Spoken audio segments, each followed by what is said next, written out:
Bonjour à tous, bienvenue à cette conférence sur comment créer de la croissance en période de récession. Je vous souhaite tous la bienvenue. J'aimerais faire un petit test. Si vous pouviez mettre dans le chat si vous m'entendez bien et si vous avez bien la vidéo qui est sur le petit écran. Ça serait gentil de votre part pour que je puisse m'assurer que tout fonctionne correctement. Super, merci Céline, merci Ansar, merci Ranem, Mohamed, merci Elodie, merci Denis, merci, c'est gentil. On va patienter 1 ou 2 minutes, le temps de laisser tout le monde arriver petit à petit. Si je regarde les participants, il nous manque pas mal de monde. On a près de 60 inscrits. Alors c'est vrai qu'on devrait être en théorie une trentaine, c'est-à-dire la moitié comme à l'accoutumée. On va patienter 2 secondes. Pour ceux qui sont déjà présents, je vous demanderai un peu d'indulgence pour cette conférence. J'ai pour habitude de faire des conférences en physique devant un auditoire, de voir les personnes avec qui j'échange. Donc, c'est un peu une nouveauté, comme beaucoup dans le cadre du confinement actuel que nous vivons pour de nombreuses personnes et du travail à distance.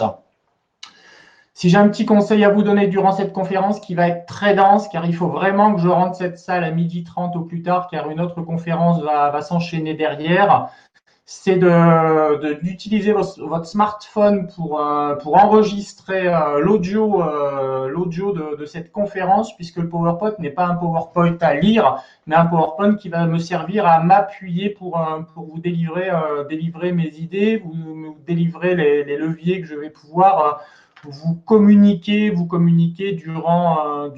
cette conférence. Un autre petit conseil, mettez vos téléphones en silencieux car ça va vraiment être, comme je vous le disais, très très dense. Et si vous voulez pas louper une information, ça serait vraiment bien que vous puissiez être à 110% focus sur cette conférence que je vous délivre aujourd'hui.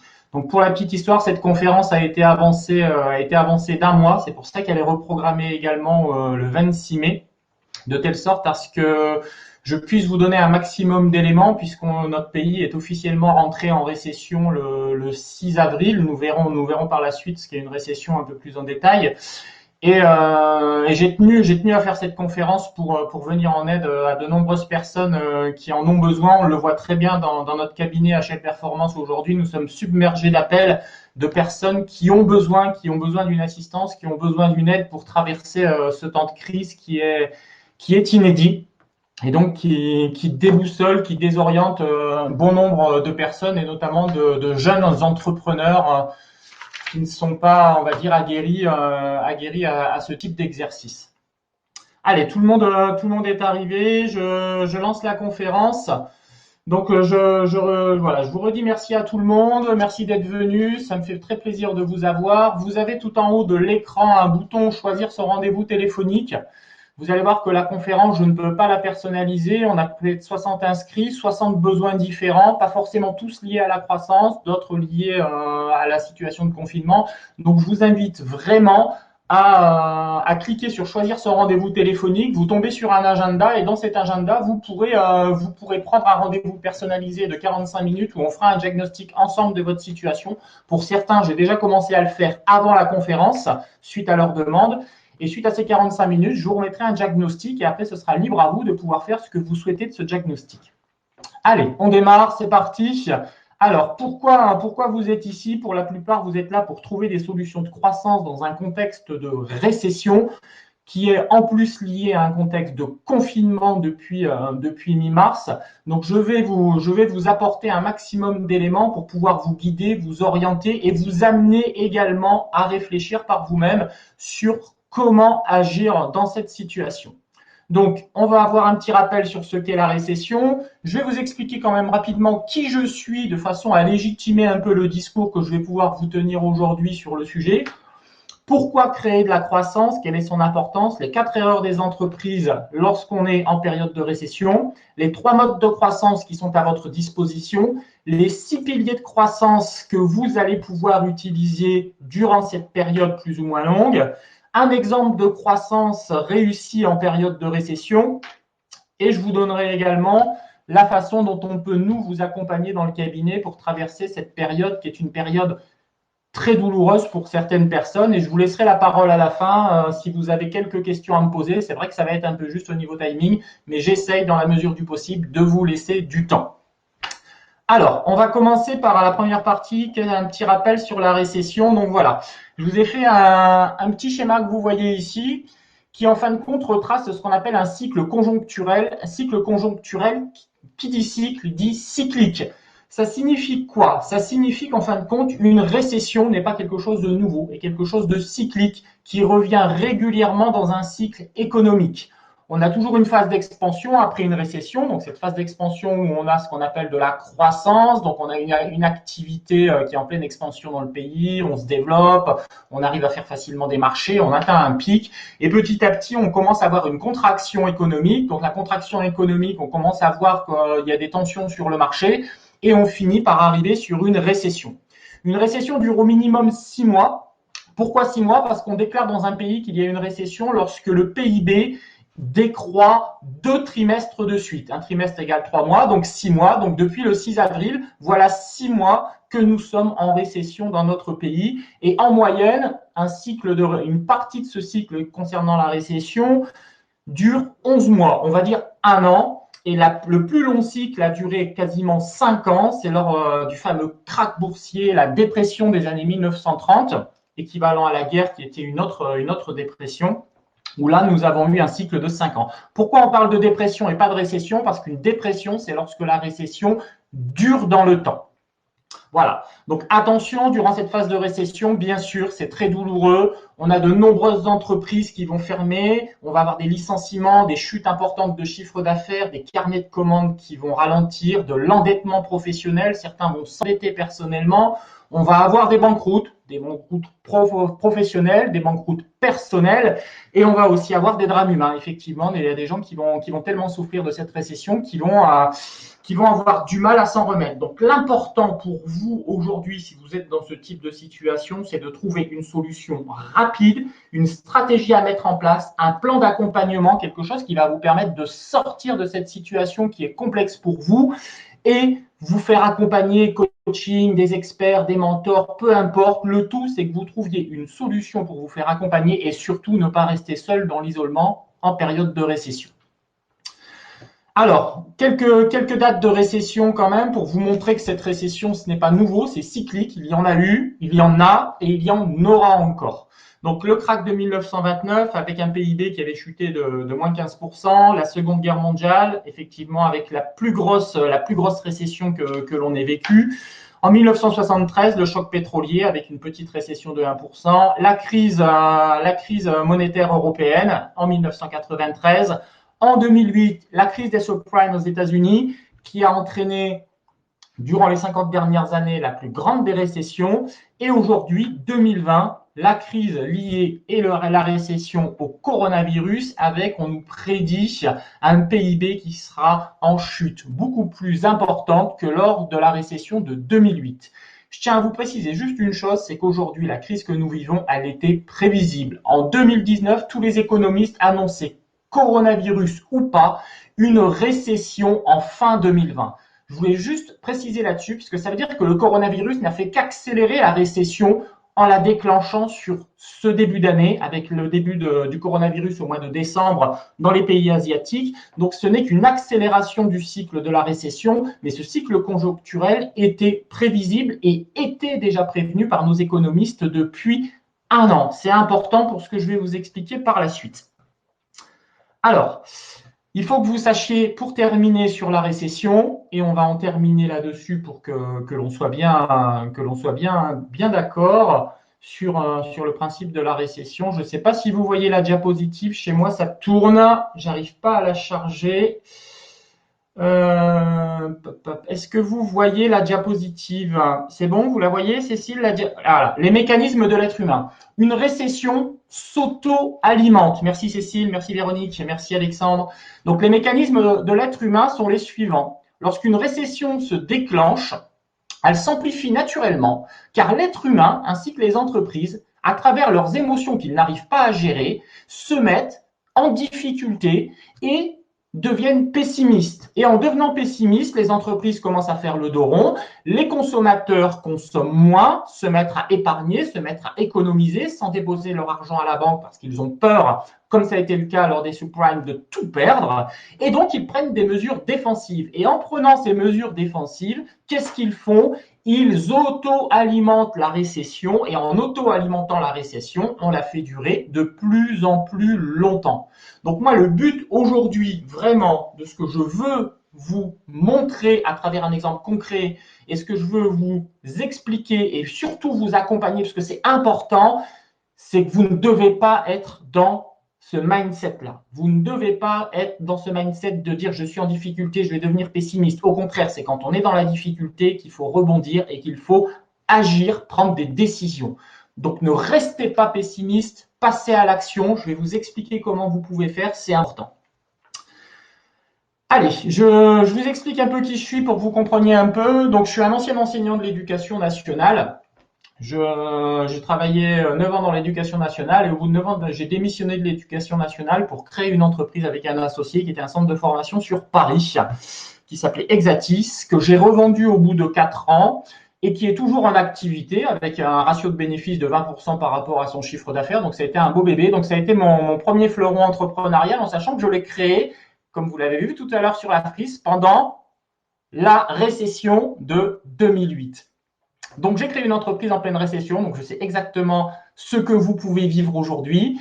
Seulement, j'avais la chance d'avoir un associé qui m'a appris les rudiments pour pouvoir sortir d'une crise, vivre durant une récession et avoir une tête d'avance par rapport à la concurrence à la sortie de cette récession. Et c'est ça que je veux vous montrer aujourd'hui. Ensuite, j'ai été pendant 4 ans directeur général adjoint d'une grosse structure, 22 millions d'euros de chiffre d'affaires, 500 salariés, où j'ai été en charge de tout le volet RH. J'ai développé un service RH, j'ai géré les RH, j'ai dû fermer les sites, j'ai dû licencier, j'ai dû en ouvrir de nouveaux. Donc c'est là que j'ai acquis toute mon expérience RH, même si je l'avais déjà à travers l'entreprise précédente que j'avais, mais qui n'avait pas cette taille, cette dimension. Et ensuite, je suis resté dans l'entrepreneuriat aujourd'hui. Donc, j'ai créé 4 entreprises. Sur les 4 entreprises, j'en ai revendu une. J'en ai une que j'ai dû fermer, donc celle que j'ai créée en 2015 dans l'alimentation gastronomique, qui n'a pas fonctionné, mais qui m'a permis d'avoir un enseignement riche, justement. J'en ai discuté avec Thibaut. Je ne sais pas si Thibaut est là, mais j'en ai discuté avec lui hier. Et ensuite, j'ai fondé un cabinet de conseil aux entreprises qui s'appelait YouGlive en danois, qui veut dire profiter de la vie en 2018, qui était associatif. Et suite aux besoins des entreprises, je l'ai transformé en 2019 en HL Performance, que vous connaissez aujourd'hui. C'est la structure que j'ai développée, qui est à Aix-en-Provence, qui est en activité, et donc qui apporte du conseil aux entreprises, du coaching de dirigeants, du coaching relationnel. Et on a beaucoup de travail actuellement, et c'est vrai que j'en suis très fier de cette entité. Et je suis en train de créer une nouvelle entité qui sera HL Coaching, qui va voir le jour très prochainement, où là, on centralisera toute notre activité coaching que nous avons aujourd'hui à travers les dirigeants et à travers les expériences relationnelles.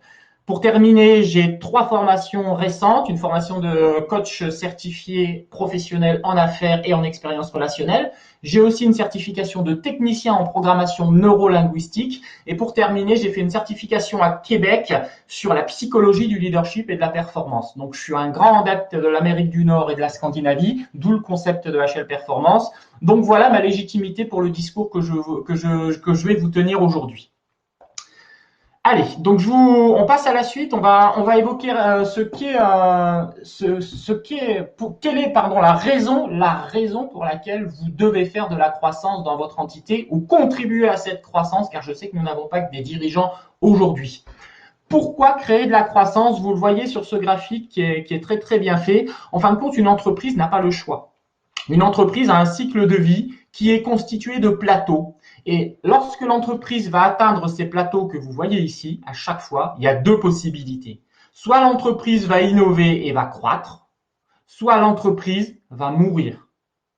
Donc, vous l'avez bien compris, si aujourd'hui vous ne faites pas de croissance, votre entreprise va mourir, à condition d'être sur ce plateau.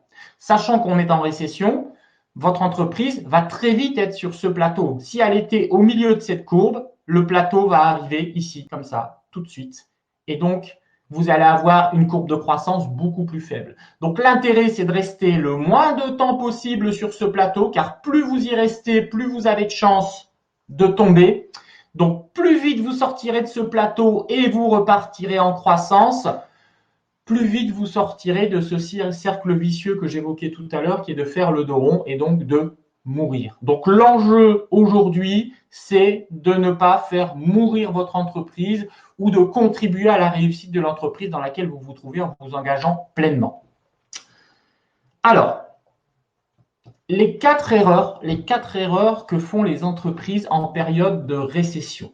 J'avais beaucoup d'autres choses à vous dire, hein. Je suis vraiment désolé, mais prenez un rendez-vous si vous le souhaitez et on en discutera plus longuement. Je veux vraiment vous donner un maximum d'éléments aujourd'hui pour que vous puissiez ensuite avoir une réflexion personnelle approfondie. Alors, les quatre erreurs qui sont produites par les entreprises en période de récession. En période de récession, les entreprises vont voir leur chiffre d'affaires chuter, puisqu'on a en fin de compte les personnes, les entreprises et également les particuliers qui deviennent méfiants, donc qui pensent plus à faire des économies qu'à faire des dépenses. On se retrouve naturellement avec une perte de son chiffre d'affaires et une incertitude du lendemain par manque de visibilité, qu'on soit en B2B, hein, entreprise, B2C, entreprise à particulier.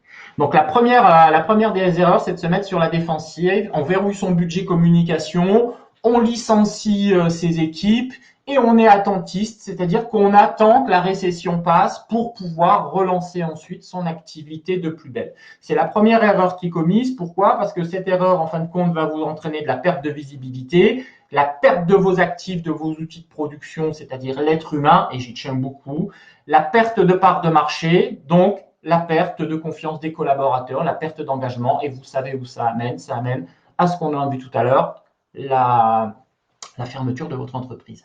Deuxièmement, s'endetter pour accroître ses passifs. C'est vrai qu'aujourd'hui, l'État met la main à la poche, propose des crédits à toutes les entreprises pour pouvoir subvenir à leurs charges d'exploitation. Attention, je tiens à le préciser, attention, si vous vous endettez uniquement pour payer vos charges de demain sur lesquelles vous n'avez pas de visibilité en trésorerie, c'est de l'investissement passif. Ça ne va rien vous rapporter. Et si vous vous endettez, au niveau de vos passifs, vous allez avoir besoin de cash flow à la sortie de cette crise. On estime que vous allez commencer à rembourser vos crédits en 2021. Il vous faudra du cash flow en 2021. Donc, si vous ne faites pas de croissance, vous n'aurez pas de cash flow parce que votre chiffre d'affaires aura diminué. Si vous n'avez pas de cash flow, vous allez être encore plus en difficulté une fois que la crise sera terminée. Donc, attention, la facilité de dire je vais m'endetter, je profite du système pour pouvoir subvenir à mes charges, ce n'est pas forcément la meilleure des solutions. Troisièmement, ne pas tirer les leçons d'une période de récession vécue. Vous êtes en train de vivre pour certains votre première période de récession, il va falloir en tirer les leçons. Alors, je vais vous faire un petit sondage, ça va durer 30 secondes, vous allez cliquer en fonction de votre réponse. Le sondage que je vais vous faire est le suivant. Alors, ce n'est pas celui-là. Je vais le fermer. Excusez-moi. Voilà. La question que je vais vous poser est celle-ci. Est-ce qu'aujourd'hui, vous avez rédigé un plan d'urgence à mettre en place en cas de nouveau confinement après le 11 mai 2020? Allez, vous cliquez sur oui, sur non, sur en cours, sachant que pendant que vous votez, je vous explique une chose. La plupart des épidémiologistes estiment que nous aurons de nouveau un retour du Covid-19 lorsque nous allons avoir un climat un peu plus humide, c'est-à-dire à la fin de l'année 2020. Donc, on peut s'attendre à la fin de l'automne et au début de l'hiver à de nouveau une période de confinement. Donc, ce que nous vivons aujourd'hui, nous allons le reproduire. Donc, ce questionnaire, il sert à quoi? À voir si aujourd'hui vous avez retenu les leçons et si vous allez vous préparer à cette prochaine période de confinement, en sachant que même si le Covid ne revenait pas en 2020, on estime maintenant que nous aurons des épidémies tous les 10 ans. Jusqu'à maintenant, c'était des épidémies tous les 100 ans. On a eu la peste, on a eu la grippe espagnole, on a eu le choléra, donc 2020, 1920, 1820. Et donc maintenant, ce ne sera plus tous les 100 ans, mais tous les 10 ans. Allez, on ferme le vote. Je vous montre les résultats. Hop, je partage les résultats avec vous. Donc, on a 11% qui ont seulement aujourd'hui un plan d'action qui est mis en place. On en a 42% qui n'en ont pas. Attention, c'est 42%. Et on a 16% qui sont en cours de réalisation. Attention, hein, quand je parle de plan d'urgence, c'est un plan d'urgence rédigé, prêt à être utilisé, validé par votre conseil d'administration, validé par vos associés, communiqué une fois que toute l'entreprise aura redémarré. C'est très important. Pour ceux qui ne l'ont pas fait, c'est super important. Mettez en place un plan d'urgence, un plan d'action. Si vous ne savez pas comment faire, vous cliquez sur le bouton, on en discute, vous évoquez la situation et nous, on vous met en place une procédure pour un plan d'urgence. Allez, donc on reprend. Donc, vous voyez, ne pas tenir les leçons d'une période de récession, on vient de le voir. Aujourd'hui, on a 27-30%, moi je pensais qu'on allait avoir dans les 23-25, donc c'est bien ça. On a un tiers des personnes présentes aujourd'hui qui ont ou qui vont tirer les leçons de cette période de récession, et on a le reste qui risque de nouveau être confronté à cette difficulté. La quatrième erreur que font les entreprises en période de récession, c'est de naviguer à vue durant cette période de récession sans cap, ce que l'on disait tout à l'heure. On est incertain, et ben on va attendre. En fin de compte, le problème, c'est que vous devez déjà avoir rédigé une stratégie marketing, communication et économique sur comment je fais à partir du 11 mai. Vous devez savoir ce que vous allez faire à partir du 11 mai pour avoir un objectif précis. Alors, on va faire comme tout à l'heure, on va reprendre, je vais vous proposer un questionnaire. Cette fois-ci, je vais vous demander, c'est pas celui-là, cette fois-ci, je vais vous demander quelles sont les entreprises qui aujourd'hui ont rédigé un plan de stratégie de déconfinement. Comment allez-vous agir concrètement au niveau marketing, économie, commercial à la sortie du confinement du Covid-19? Alors, cette stratégie est importante. Hein. Si vous n'avez pas de stratégie, vous allez vous épuiser, vous allez tirer dans tous les côtés.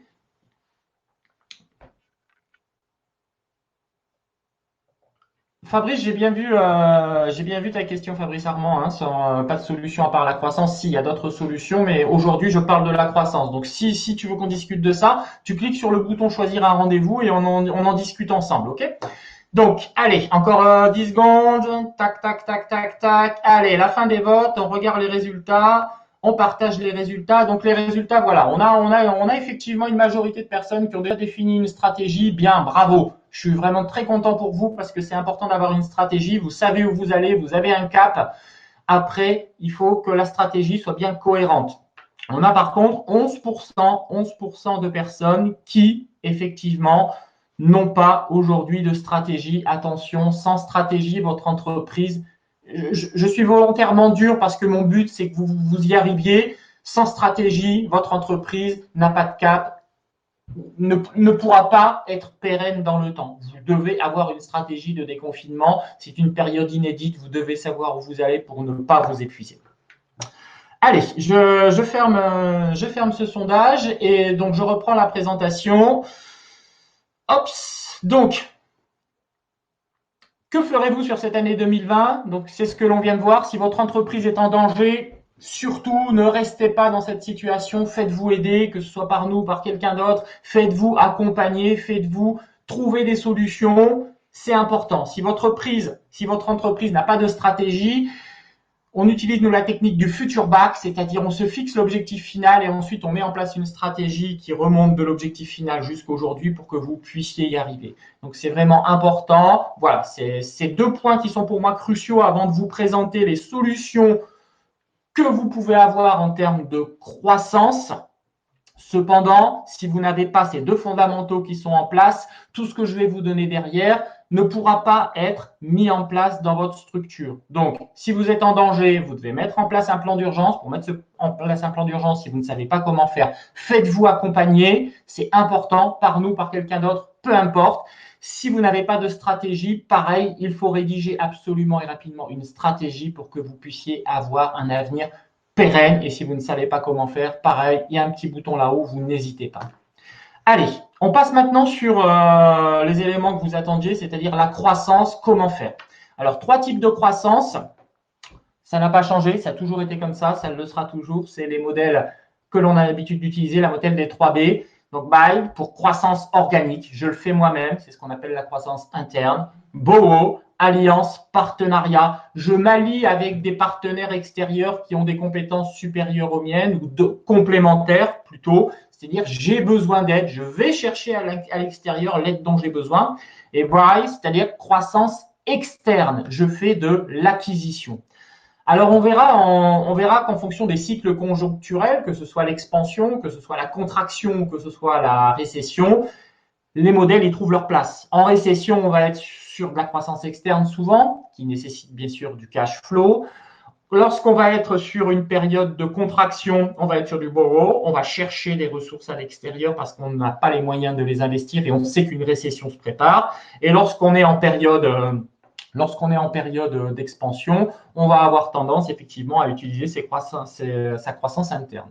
Cependant, ce qui est important à tenir en compte, c'est pour la stratégie que vous avez mis en place ou que vous voulez mettre en place, vous devez toujours mixer au minimum 2 modes de croissance. D'ailleurs, j'ai oublié un SA mode.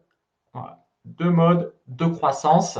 2 modes de croissance. Ne jamais mettre ses œufs dans le même panier. Donc, vous devez utiliser, je le répète, 2 modes de croissance. Chez nous, on a développé un outil, en fin de compte, d'évaluation qui vous permet de savoir, en fonction de votre structure, quels sont les modes de croissance qui sont les mieux adaptés, car vous n'avez pas actuellement le temps de préparer une cellule recherche et développement, vous n'avez pas le temps de préparer une cellule d'acquisition.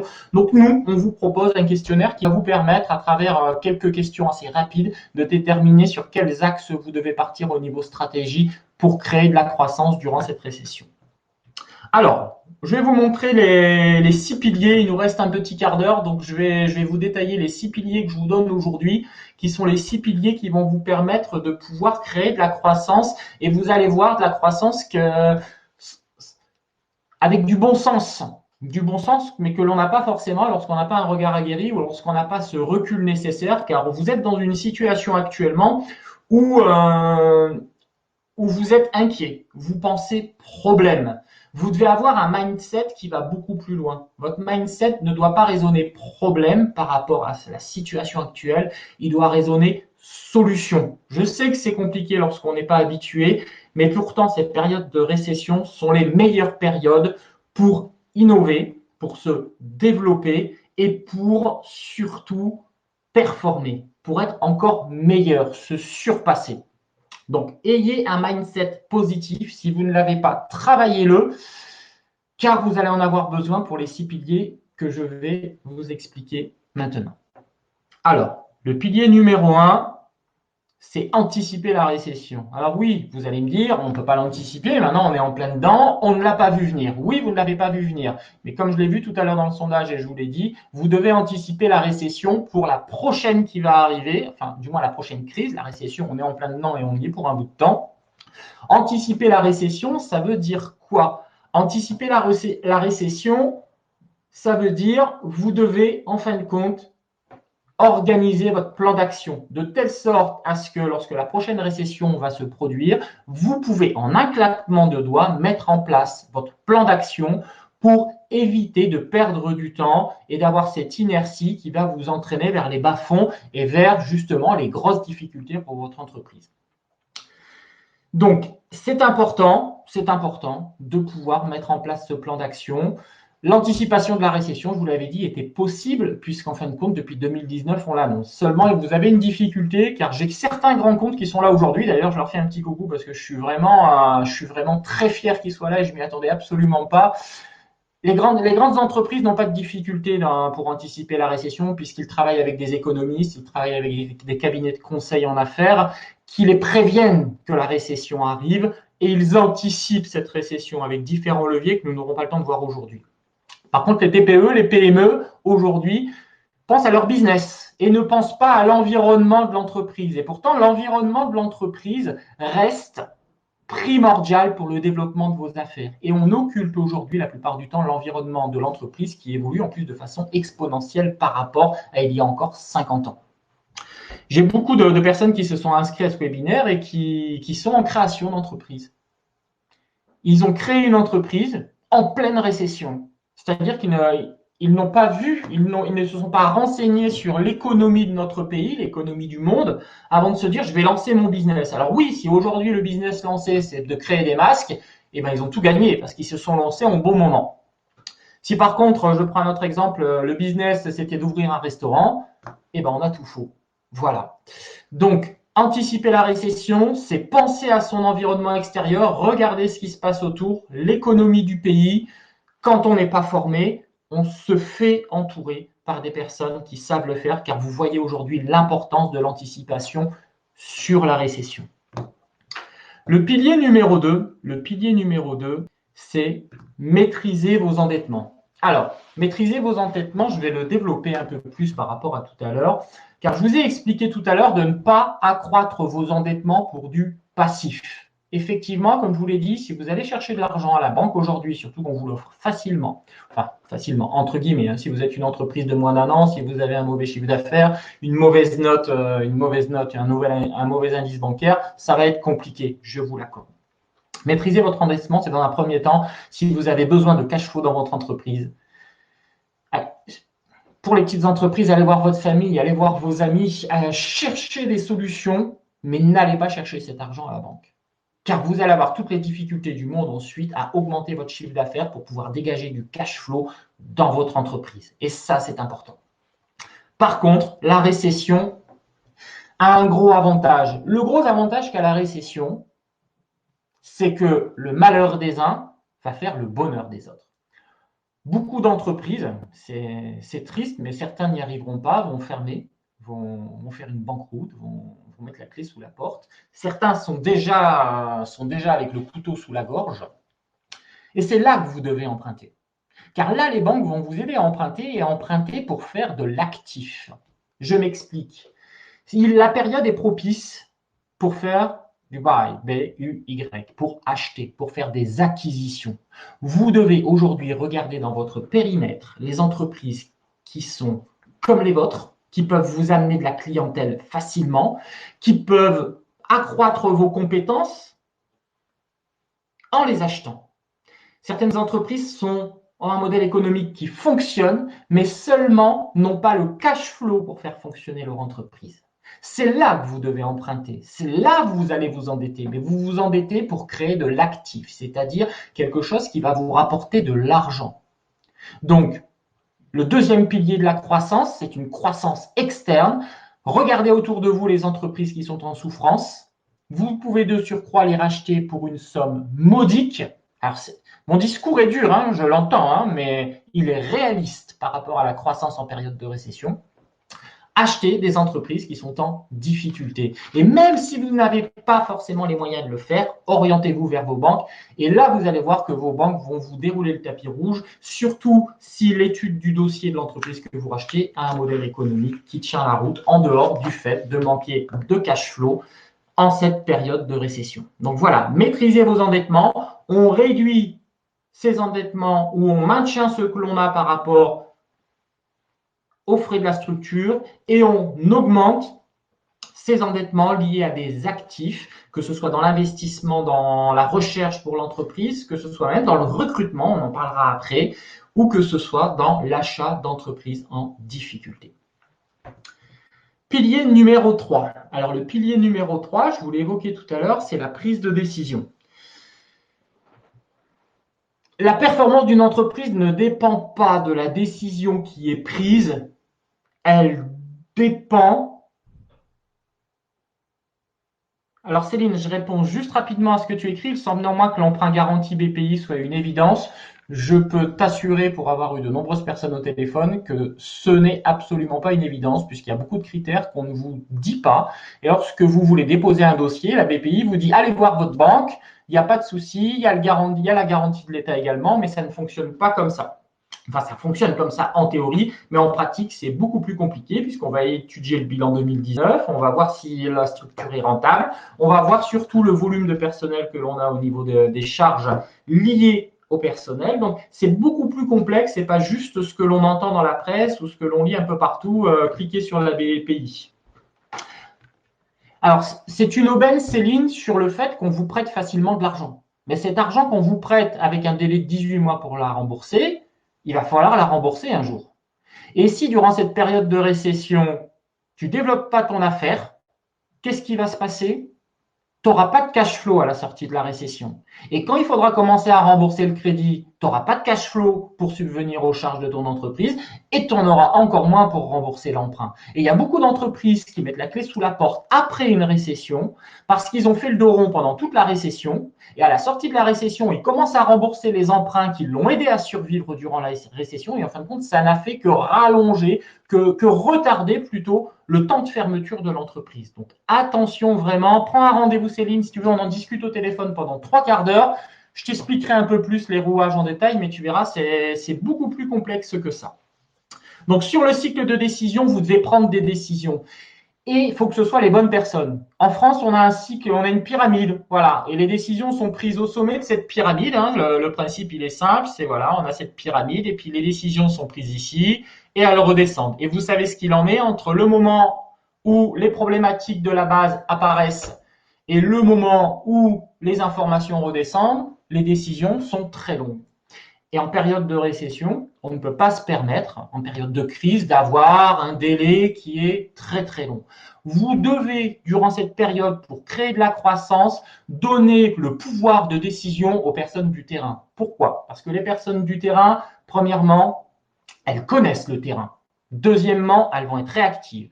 Elles connaissent vos clients. Elles savent ce que vos clients veulent. Elles savent à quel prix. Elles savent sur quoi vous devez axer vos ventes. Et ensuite, elles vont également avoir un cycle décisionnel qui permet d'être proche de l'unité de production.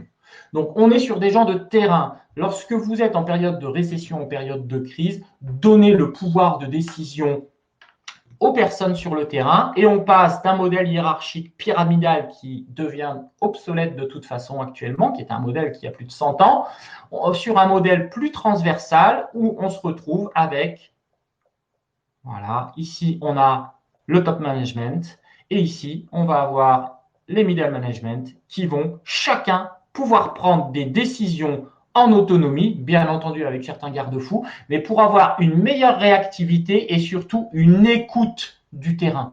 Donc au niveau de la prise de décision, c'est important. Déléguez la décision, faites confiance à vos équipes et vous allez voir que naturellement et mécaniquement, vous allez avoir de la croissance dans votre entreprise. Car en plus, vous donnez confiance à vos middle management et en leur donnant confiance, ils vont avoir envie, ils vont s'engager davantage. Donc, c'est très important et on a tendance à le négliger dans nos entreprises.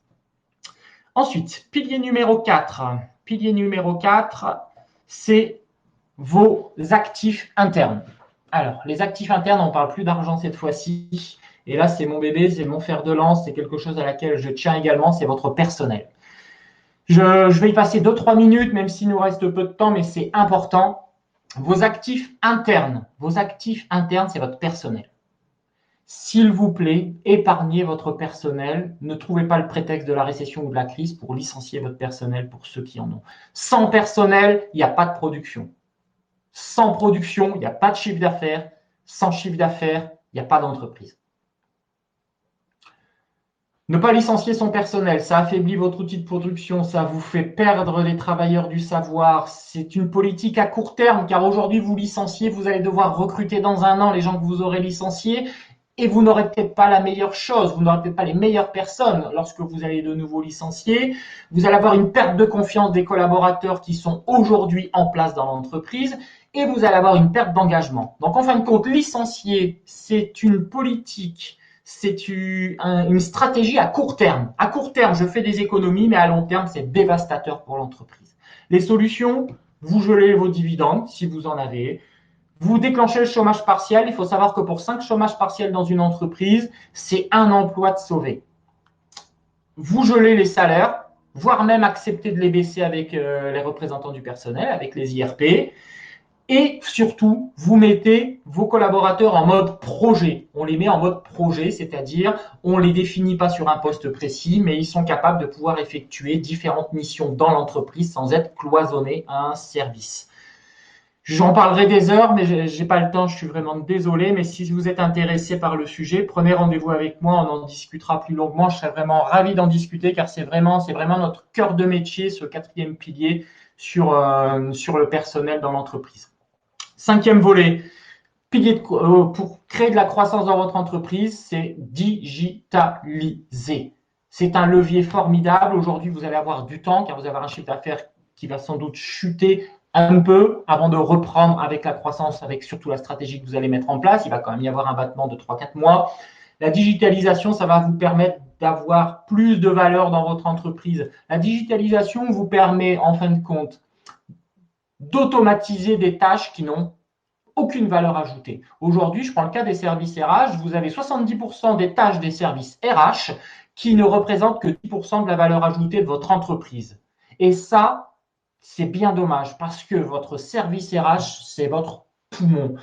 Dans les entreprises, vous avez tendance à considérer votre service RH comme des exécutants, des administratifs, et ils passent leur temps à ça, alors que pourtant, ils ont un savoir, ils ont une richesse. C'est vos consultants internes. Consultez vos services RH, consultez-les. Vous allez voir ce qu'ils vont vous raconter. Vous allez voir ce qu'ils vont vous proposer et faites-leur confiance. Si vous faites confiance à votre service RH, si vous le digitalisez comme une partie de l'entreprise, vous allez avoir, et je vous le dis, je m'y engage pour l'avoir fait dans plusieurs entreprises, une augmentation de votre croissance entre 5 et 10 points si vous utilisez votre service RH à sa juste valeur. Et ça, c'est vraiment un point crucial dans la croissance, c'est de faire confiance aux personnes qui travaillent avec vous et non pas simplement les utiliser pour qu'ils accomplissent les missions que vous avez souhaitées. Il n'y a pas de quoi, Véronique. Je vous félicite vraiment tous au service RH. En plus, vous êtes sur le pont depuis mi-mars.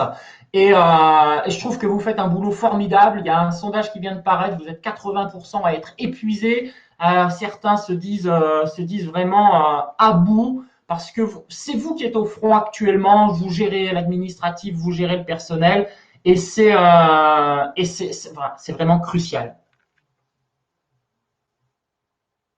Je suis d'accord, Ansar, sur le fait de la digitalisation. Attention, la digitalisation se réfléchit. On ne claque pas des doigts en disant je vais digitaliser, ça se prépare parce que c'est du changement. Et qui dit changement dit une vraie réflexion sur les objectifs à atteindre. Merci pour cette remarque, c'est vraiment c'est pertinent. Merci. Sixième point, le dernier, c'est la communication. La communication, vous ne devez pas fermer vos volets de communication.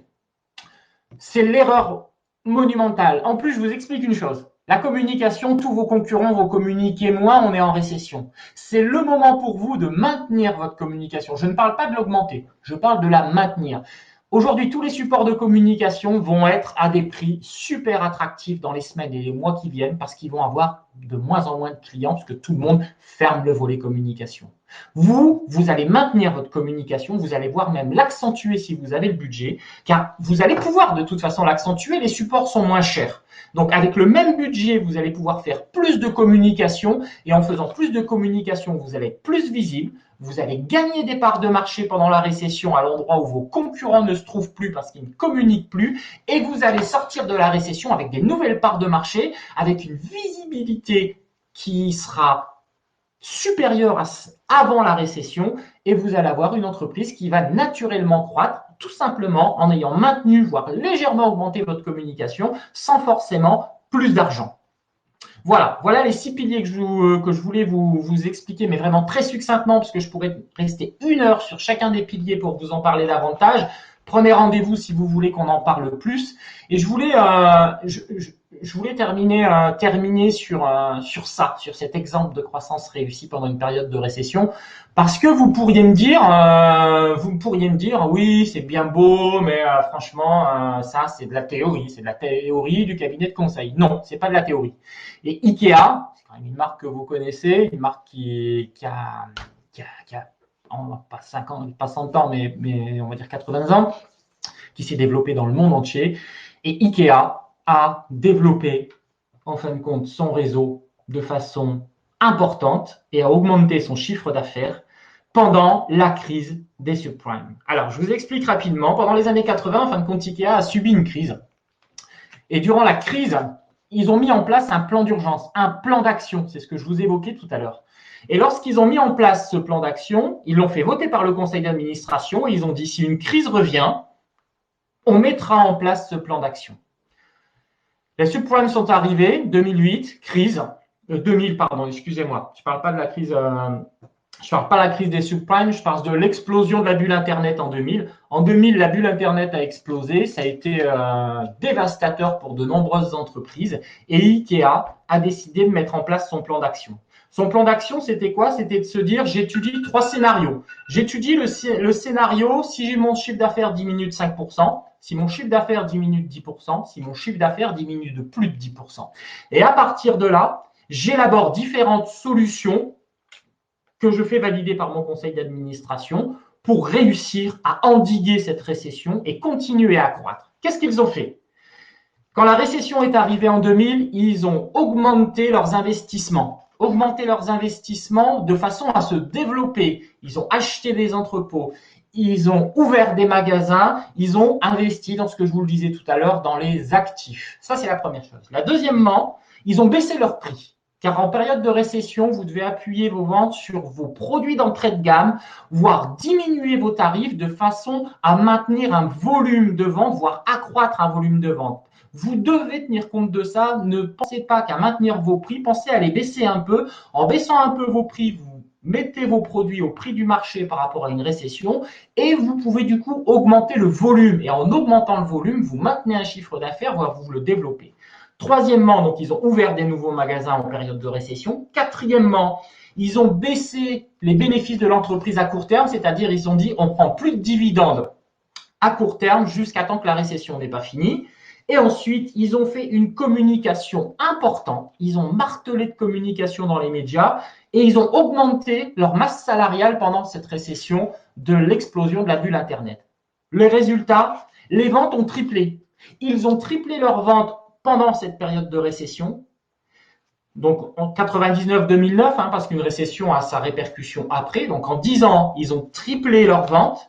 Ils sont passés de 7,6 milliards de chiffre d'affaires à 21 milliards de chiffre d'affaires. Et ils ont augmenté leurs bénéfices qui étaient supérieurs à 10% de leur chiffre d'affaires. Donc voilà un exemple concret de réussite de croissance en période de récession de la part d'IKEA, qui aujourd'hui ne serait pas ce qu'il est s'il n'avait pas osé en période de récession utiliser tous ces leviers que je viens de vous expliquer aujourd'hui. Alors, pourquoi prendre un rendez-vous avec nous? Ah, je suis désolé si tu n'entends rien. Je suis désolé. Alors, pourquoi?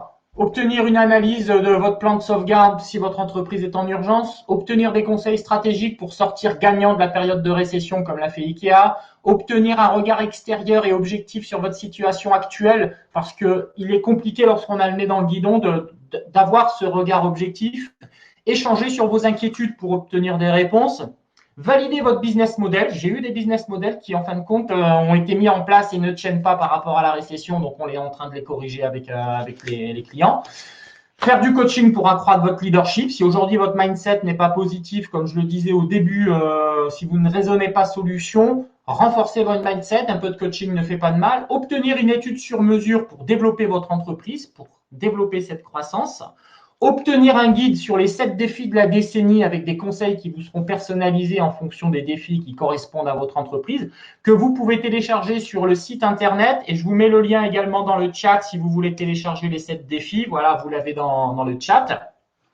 Et obtenir un plan de croissance sur mesure si vous voulez pouvoir croître durant cette période de récession. Voilà. C'est ce que je voulais vous dire aujourd'hui de façon très rapide. J'aurais aimé passer énormément plus de temps. D'habitude, ce type de conférence, je la fais, elle dure entre 2h30 et 3h sur une scène.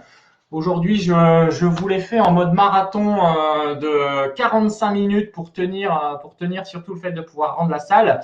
Je suis à votre disposition. Il nous reste 5 minutes. Donc 5 minutes pour ceux qui veulent prendre des rendez-vous, prenez des rendez-vous. Ceux qui veulent merci pour ces merci, ça me fait toujours plaisir. Si vous avez des questions, vous pouvez me poser quelques questions. Allez, vous avez 1 minute. S'il y a une ou deux questions à laquelle vous souhaitez que je réponde, c'est gentil pour tous ces merci, ça me fait vraiment très plaisir. Moi, j'aime beaucoup contribuer, j'ai envie de vous aider, j'ai envie de vous booster, j'ai envie de vous faire aller de l'avant. Voilà, n'hésitez pas, prenez ce rendez-vous. Ce rendez-vous vous apportera que du plus et ne vous coûte rien de toute façon. J'ai vu qu'il y a déjà 10 personnes qui ont pris le rendez-vous. Bravo, 10 personnes, moi, ça me fait plaisir. On va avoir du travail. Alors, ce sera pas forcément moi qui vais vous appeler, ce sera peut-être mes consultants. J'en appellerai certains. Merci pour oui, j'ai essayé Allegra d'être le plus concret possible. J'espère que ça t'aidera beaucoup parce que je sais que tu travailles dans le même domaine que moi. Donc voilà. En plus, je sais qu'aujourd'hui je vais pas dire des concurrents, mais j'ai des partenaires plutôt qui sont présents aujourd'hui, qui font le même métier que moi. Et voilà, je suis vraiment là pour aider tout le monde. Et si dans tous les métiers on pouvait avoir cette même philosophie que de s'entraider plutôt que penser qu'on est en permanence des concurrents et qu'on va se tirer l'un sur l'autre, ça serait, on vivrait dans un monde meilleur. Aujourd'hui, on dit qu'à la sortie du Covid-19, on va changer les mentalités, on va devenir plus humain. Personnellement, j'ai hâte que ce soit le cas. Enfin, du moins, HL Performance contribue et œuvre dans les entreprises pour les rendre plus humains, pour donner de la valeur au service RH, pour vous faire comprendre à vous, dirigeants, que vous devez travailler de concert avec vos services RH. Vous avez des choses magnifiques à faire. On peut être l'interface entre votre service RH et vous. On peut vous aider. Et moi, plus j'aide de personnes, plus je suis heureux. Merci Denis, merci de me féliciter pour cette synthèse. Ça m'a fait très plaisir, hein, même si je ne vous vois pas. C'est vrai que c'est un peu dommage. Sur Zoom, on voit un peu tout le monde.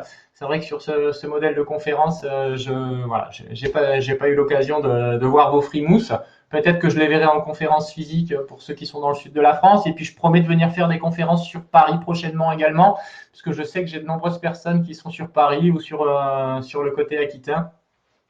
Et voilà. Donc allez, je ferme la salle dans 2-3 minutes. Je vous laisse prendre encore un rendez-vous, un ou deux rendez-vous si des personnes veulent prendre des rendez-vous.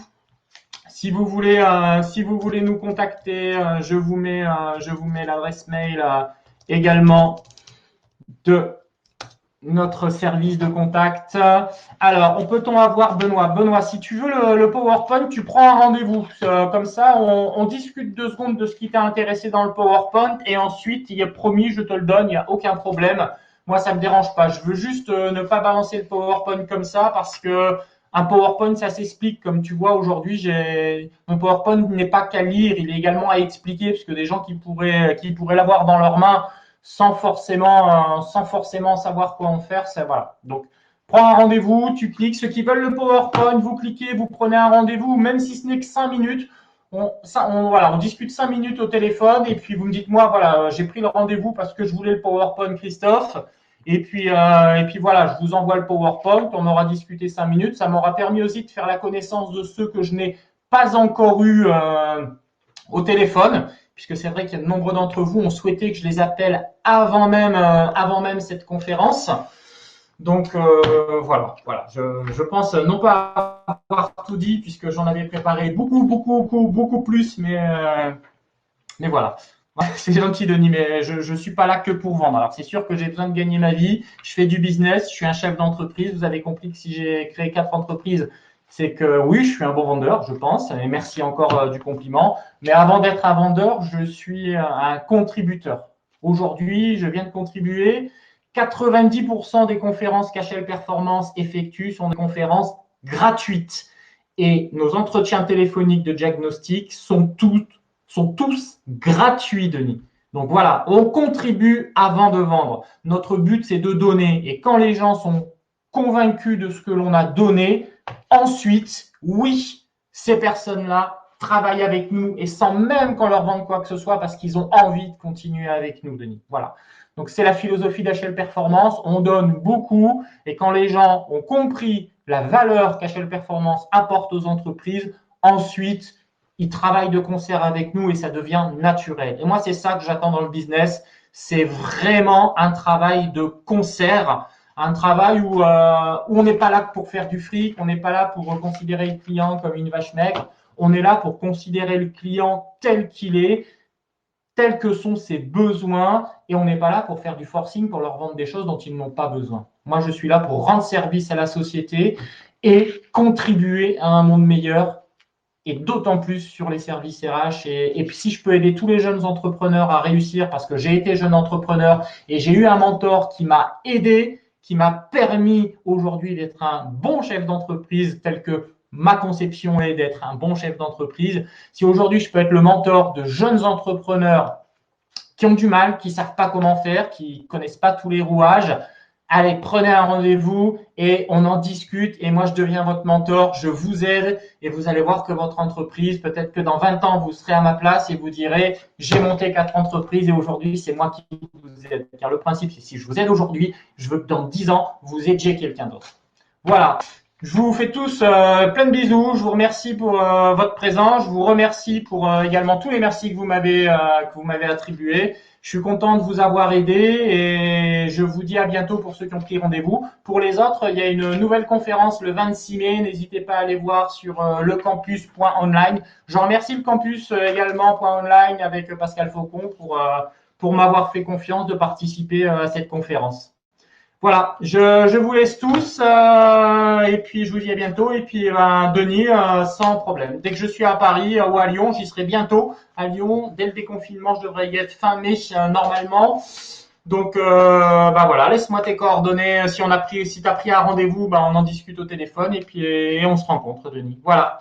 Je vous souhaite une bonne journée à tous. Surtout mindset positif. On raisonne solution, on fonce, on va de l'avant. On n'a pas peur de la récession. Et moi, je vous dis à très bientôt pour une nouvelle conférence. Allez, bye bye à tous. Au revoir.